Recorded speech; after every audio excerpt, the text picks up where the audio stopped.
I knew it. I knew it. I said it. I said it. I said it.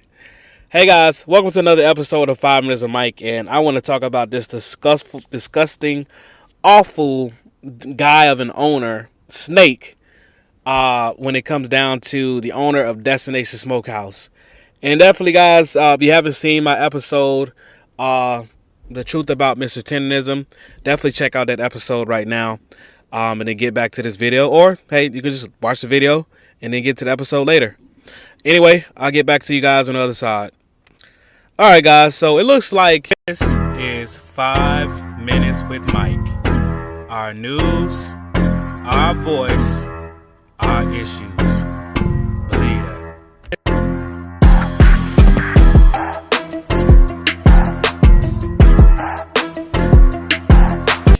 The snakish, snoopy, crazy looking guy, owner of Destination Smokehouse, which was popularized by the older black uncle, as we know him as Mr. Tendernism, a.k.a. Walter, was fired.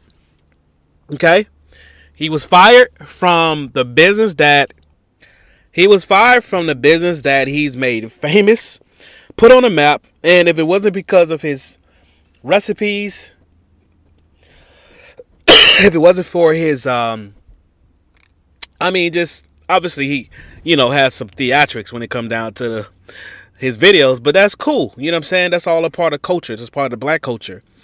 But if it wasn't for like us watching that, fall off the bone type of, videos that Mr. Tendernism displayed, nobody know about Destination Smokehouse for the most part. I wouldn't know about it. I mean, the dang old place is all in California. I'm a Florida resident. I don't, you know what I'm saying? So, because of the fact that Mr. Tendernism essentially had this, this particular thing that allowed him basically the the stick, if you will, that just made him that much different from, some other barbecue joints.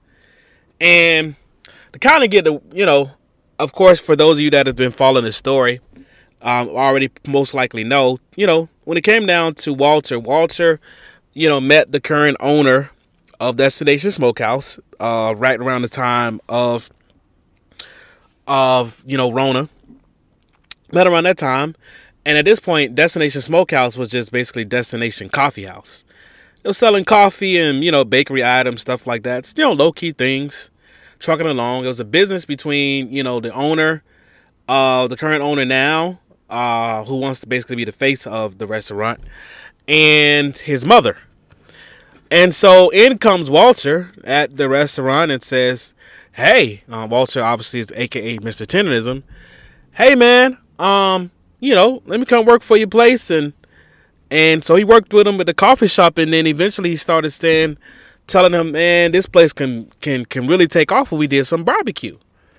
And so Mr. Tendernism, a.k.a. Walter, showed him according to the reports, showed him the recipes, showed him some things to get that place started. Some recipes that he had through, probably through generations. And so there, a hit was made, And so the thing that's so crazy about this owner, which I say he's full of smoke, he says, well, he learned how to do barbecue off of YouTube. Yes, Walter, a.k.a. Mr. Tendernism, was influential in, getting them to change the restaurant to what it is now. Destination Smokehouse, not Destination Coffee Shop, essentially. But he learned how to do, when Walter went away for about a month or so, he learned how to barbecue on his own. I call BS, right? So that was one thing. The second thing is, this owner, got jealous. He got jealous. Like, who gets jealous of the mascot, essentially? That's Mr. Tenders is pretty much the mascot. Who gets jealous of the mascot? Listen, I pay you to go hold a sign out front saying that I'm doing taxes. I can care less that the people are blowing the horn and waving at you and you got all this celebrity appeal. At the end of the day, I own the tax business and I'm making 99% of the bread. This episode of 5 Minutes with Mike is brought to you by Michael D. Beckford's newest book, HOMEBOYS. Everybody has a homeboy or friends call his own. The best friend you kick it with at the family barbecue. The one you trust to bring around your lady without raising a red flag. A homeboy will play video games, smoke, and chill. A homeboy is a nigga you can ride or die, and the one you sleep with on the low. HOMEBOYS, available in ebook and paperback or wherever books are sold. I'm throwing you a few dollars just to wave the sign. I mean, essentially, that's what a mascot is. Some mascots are higher paid, like LeBron James, maybe get $1 million per endorsement. But at the end of the day, he's still a mascot. Now, maybe we don't call it, we don't necessarily quote unquote call it that. We'll call him a brand influencer. We'll call him a, social ambassador, whatever. But at the end of the day, unless you have equity in that particular business, you're just a glorified mascot for that business, which made Michael Jordan deal so much more significant when it came down to Nike. Now, mind you, by the way, I do all about LeBron James up. LeBron James is probably one of the most smartest athletes in the world. He is a billionaire athlete. So listen, a lot of things that he does have equity in it. Okay. So, but let's just say another athlete. I just saw Kevin Durant said that he did some ad for he made $3 million to show his ashy skin or whatever. I don't believe he has equity in that deal. But guess what? I don't know the whole deal, so I don't know. But he said he made $3 million to allegedly to show his ashy skin for some ad that he's in, right? That $3 million, if they're going to pay this man $3 million for a particular ad, guess what that company's thinking? They're probably going to 10x, 100x whatever they paid him. They paid him $3 million. They're probably going to make $300 million off of his face, off of his brand. Okay, that's cool. It is what it is, right? It is what it is. If he's a brand ambassador for that company, then at the time, that's what it was. He knew what it was. He knew what he signed up for. But in the case of Mr. Tendernism, there was a lot of deceitful things. One, there was a video the owner said, yeah, we're partners, we're this. Mr. Tendernism said, you partners and all that. But when it came down to the paperwork in the state of California, only partner that the current, Caucasian owner had was his mom on the paperwork. The paperwork don't lie. The black and white don't lie. So either y'all was partners under the table or something, or y'all was just partners by word. But either way, from last I know, because I'm also a business owner myself, if I had a partner, I can't just fire my partner. I'll have to buy him out, him or her, right? I have to buy him out for a certain amount of money in order for, this partnership to dissolve. There had to be some sort of resolution. There have to be something that, if the buyout is not accepted, they will have to go to court to try to figure it out some kind of way, some kind of how. Or there may have to be a royalty agreement, essentially, if I can't buy it out. Because at the end of the day, and it wouldn't be really a royalty agreement, because at the end of the day, if I own 50%, you own 50%, I own 50% of whatever coming in through the door, right? So, which brings us to the next point. Mr. Tendernism is online, actually has a GoFundMe page, right? Go and support Mr. Tendernism, right? By the way, go support Unc. But at the end of the day, if he had a buyout with a company that's most likely brought in millions of dollars from, his Mr. Tendernism's enthusiasm, the ads and all the videos that he did, then he most likely wouldn't be asking for money for GoFundMe. I'm just saying. I mean, what millionaire you see asking for GoFundMe? I don't really see him. I see him, maybe open up a GoFundMe for somebody else. And so it begs the question, when you think about this owner that's full of smoke, right? Why did he do all these things that he did, and why did he fire Walter, a.k.a. Mr. Tendernism? I'll tell you why. Number one, as I said before earlier, he got jealous, I believe, allegedly. I believe he got jealous of Walter's fame and success, and he wanted to be limelight. We see this. We saw him. He's getting in the picture trying to do, trying to cosplay black culture. Bruh, it ain't working for you. Sorry. Number two, he went and filed a patent with the U.S. Trademark and Patent Office for the name Tendernism, a name that he himself did not come up with. How many times we've seen, things where black people create and our stuff get taken, and then, those that powers that be use our culture, use our particular mechanisms of survival or creativity and profit 10x, 100x for themselves, and we get the scraps, if that, right? This is a storyline that is as old as time. So that was number 2 reason why I believe this owner is full of smoke. And here's my 3rd and final reason why I believe that this owner is full of smoke. And that 3rd reason is, with all of the pressure because of what happened with top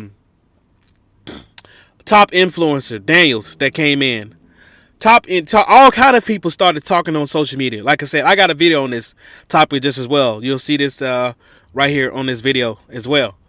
But all kind of people came out on social media. You know what I'm saying? It was the backlash in regards to how he treated Mr. Tendernism when it came down to receiving that tip, or not receiving the tip, I should say, declining him getting the tip, was swift.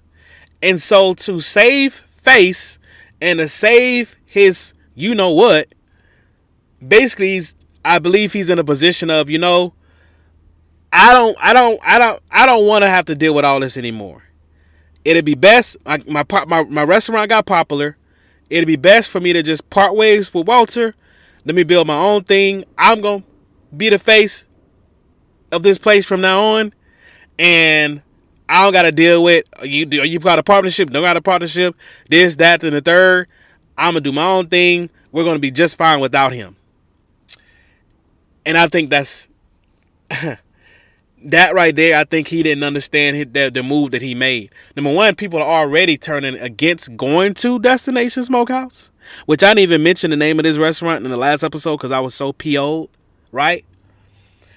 But I don't care about mentioning it now because black folks, we ain't going there anyway.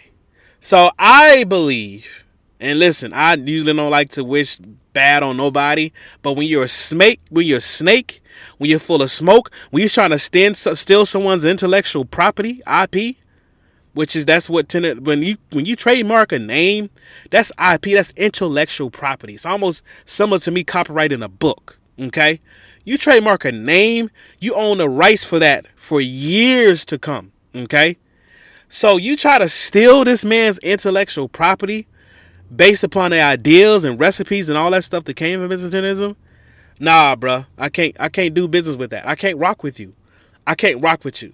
You're full of smoke. You're a snake, and honestly, I don't wish the best for your business at all. I don't. I hope that those people that do work for him in that business at Destination Smokehouse, I hope and pray that they can go find another job somewhere within the next year, because the amount of business that they were getting when Mr. Tendernism was there is probably going to go down about 60 or 70%. Almost, and I'm sure it already did it overnight. As a matter of fact, I went on a couple weeks ago to write a review on Yelp, or at least look at the reviews, and believe me, Black Twitter was already on it. Yelp was holding reviews because people was going ham on Destination Smokehouse in California. So, hey, if Yelp open back the reviews, man, go ahead and put your opinion on what you think about Mr. Destination Smokehouse, okay? And I'm talking about the Caucasian owner and his mom. Well, particularly him. Not I don't know much about his mom, but particularly him. But anyway, guys, this is the episode. This is a sad thing, but there is some grace in the middle of the storm. And the grace is, as far as the regarding this publishing, according to records, there was an attorney that filed for Tendernism as well before the now owner of Destination Smokehouse had filed. Okay, so that's some good news, and he's trying to transfer over the trademark over to Mr. Tendernism. Of course, it's still pending for all of it. It's a couple people filed, but he's trying to trade the trademark over to Mr. Tendernism, a.k.a. Walter. And according to this at the time of this publishing this recording, he couldn't find him. Hopefully he found him by now. And the other good news is there was a rapper that decided to help out Mr. Tendernism in this case. And according to him, there's going to be a restaurant opening in. He gonna help him out with a restaurant in Houston, Texas. They already got the building and everything. The rapper was not happy about what happened when it came down to how Mr. Tenderism was treated. And so, some positive news in the midst of the storm. So, hey, definitely like, comment, subscribe to this episode, and donate to Mr. Tenderism GoFundMe. Have a blessed day, guys. Some of your favorite books from the creative mind of Michael D. Beckford are coming soon to quicklit.com.